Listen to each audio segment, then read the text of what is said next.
So Mike, tomorrow evening we're coming up against Hull KR for the third time this season.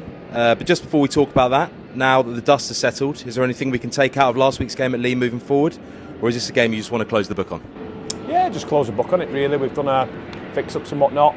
Another disappointing start to the game. We felt we planned all week, you put a strategy in place and some simple errors cost you stood behind your sticks. So it's hard to take, but no one means to make errors, but we've said that 2 weeks in a row now, and it's just got to dry up to give ourselves a chance, particularly when you're away from home. So Castleford was a really bitter pill to swallow being at home, but particularly when you go away from home, you've got to be watertight, and that's certainly what we wasn't. So it's going to be tough going up there, and we're playing against good teams, good players who are in some good form, but we expect to be better, we expect to be tighter than what we were, and that's been the kind of key takeover for this week.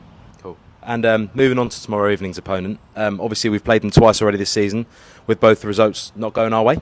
Without looking to give anything away too much, are we going to see some changes from the previous two games, and if so, what could fans expect to see? Not too much change. No, not too much change. Alex Walker he's not been in the squad as you'll see, so he's just been struggling with a back injury, but he'll be back next week. We probably tried to push him a little bit earlier than what was required, and he's had a bit of a setback there, but he's fine. He'll be back in contention. James Meadows, unfortunately, is down with a knee injury, so we're not sure if we'll see him again this year. We'll let you know in due course.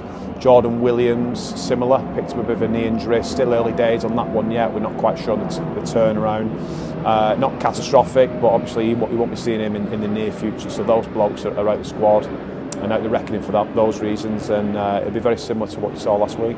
Cool. And then just to finish off, with Hull KR, what are you expecting from them tomorrow evening? A similar sort of approach from the last two games, or something a little bit different again? No, I think they're probably the most consistent team. I think if you look at them from round one to where they are now, the way they play, everyone has very distinct roles, responsibilities, style of play is looks exactly the same to me. They've obviously adjusted a couple of things defensively in certain areas, but other than that, they've got a very clear game plan of what they're going to try and achieve, and they want to strangle us, they want to starve us of territory and field position. They front load their energy defensively, as most teams try to do, but I think they're excellent at it. We've been there already.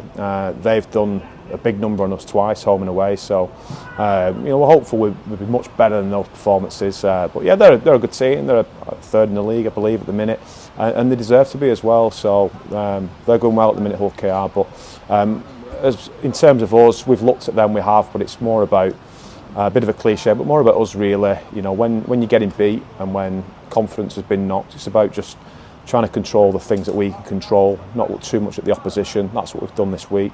The messages today have been more around us than Hull KR, so we'll see what tomorrow night brings.